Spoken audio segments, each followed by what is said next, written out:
La chaleur est une solution efficace de valorisation énergétique. Les déchets sont envoyés en combustion à des températures de 850 à 1100 degrés, permettant de produire une énergie renouvelable, précieuse, réutilisée pour les réseaux de chauffage urbain ou transformée en électricité grâce à des turbines. Des technologies comme la pyrolyse ou la gazéification permettent même de retransformer certains déchets spéciaux, comme nos pneumatiques usagés, en sous-produits à fort pouvoir énergétique ou en molécules réutilisables dans différents métiers. Les réactions biologiques offrent une autre voie de valorisation de la matière organique. Certains déchets sont ainsi envoyés en compostage dans des unités spécifiques. La dégradation de la matière organique donne alors naissance à des fertilisants naturels pour les sols et l'agriculture.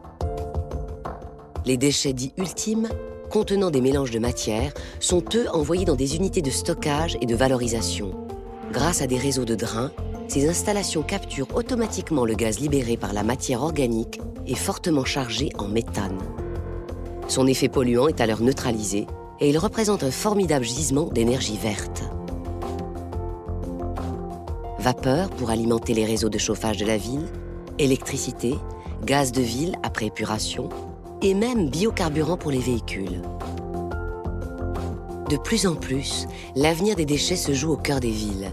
Des unités de méthanisation innovantes, sans odeur, voient le jour dans nos quartiers pour produire localement l'énergie renouvelable au plus près des gisements de déchets et des besoins en énergie.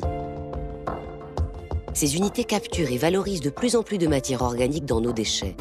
Par exemple, celles contenues dans les fibres de papier-carton, dorénavant extraites grâce au travail des enzymes et qui restaient auparavant inaccessibles.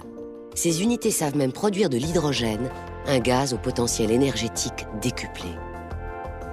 Dans la ville de demain, ces plateformes énergétiques se multiplient à l'échelle locale pour mettre en œuvre des cycles de flux au plus proche des besoins, en transformant les déchets des uns en flux de matière et d'énergie pour les autres.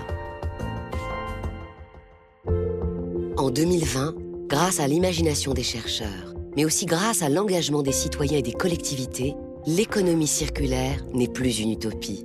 Elle abolit les frontières entre nos déchets et notre énergie. Les flux de déchets de nos villes deviennent un flux de ressources majeurs et durables.